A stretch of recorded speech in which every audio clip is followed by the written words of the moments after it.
ಯಾವ ಗಂಗಾವತಿಯಲ್ಲಿ ಇವತ್ತು ಸುಮಾರು 25,000 ಜನ ಸೇರಿದ್ರು. ಹಳ್ಳಿ ಒಳಗೆ ಸಹ ಜನ ನಿಂತು ಸ್ವಾಗತ ಮಾಡೋದು ನೋಡಿದ್ರೆ ಅವರಿಗೆ ನಿಮಗೆಲ್ಲರಿಗೂ ಒಂದು ಬದಲಾವಣೆ ಬೇಕಾಗಿದೆ. ಬದಲಾವಣೆ ಆಗ್ಬೇಕಲ್ಲ ಕರ್ನಾಟಕದಾಗ. ಅಪ್ಪಗಳ ಮಗ, ಮಗಗಳ ಮೊಮ್ಮಗ, ಸಾಕಪ್ಪ ಸಾಕಿಲ್ಲ ನಾಟಕ ಕಂಪನಿ. ಹೊಸ ಜನ ಬರಬೇಕು. ಈ ಕಡೆ 1 ಕಿಲೋಮೀಟ್ರು, ಈ ಕಡೆ 2 ಕಿಲೋಮೀಟ್ರು.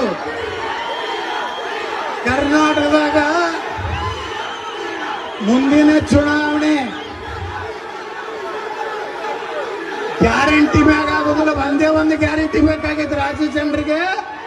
ಸನಾತನ ಹಿಂದೂ ಧರ್ಮ ಉಳಿಯುವಂತ ಗ್ಯಾರಂಟಿ ಬೇಕಾಗಿದೆ. ಇವತ್ತ ಮದ್ದೂರಿನಲ್ಲಿ ಆಗದಂತ ಮೇಲೆ ಮದ್ದೂರು ಆದ್ಮ್ಯಾಗ ಎಲ್ಲಾರು ಟ್ಯಾಕಿ ಒಳಗೇನ ನೀರು ಬಿಟ್ಟಾವು. ಇವ ಮದ್ದೂರ್ನ ಹಿಂಗ ಮಂದಿ ಕೂಡಿದ್ರತ್ತಳಿ. ನನಗ ಫೋನ್ ಮಾಡ್ಲಾರ್ದವ್ರು ಫೋನ್ ಮಾಡ್ಲಕತ್ತಾರ. ಏನ್ರಿ ಅಲ್ಲಿ ಏನೇನು ಜಾದು ಮಾಡಿ? ನಾ ಏನು ಜಾದು ಮಾಡಿಲ್ಲ. ನಾ ಏನು ಯಾವ ಮೋಟರ್ ಸೈಕಲ್ ಪೆಟ್ರೋಲ್ ಹಾಕಿಲ್ಲ, ಯಾವ ಮನುಷ್ಯರಿಗೂ ಪೆಟ್ರೋಲ್ ಹಾಕಿಲ್ಲ, ಡಾಬಾದಾಗ ಊಟ ಮಾಡಿಸಿಲ್ಲ. ಎಲ್ಲರೂ ನೀವೆಲ್ಲ ಬಂದಿದ್ದು ನನ್ನ ಸಲುವಾಗೆಲ್ಲ ಸನಾತನ ಹಿಂದೂ ಧರ್ಮ ಸಲುವಾಗಿ.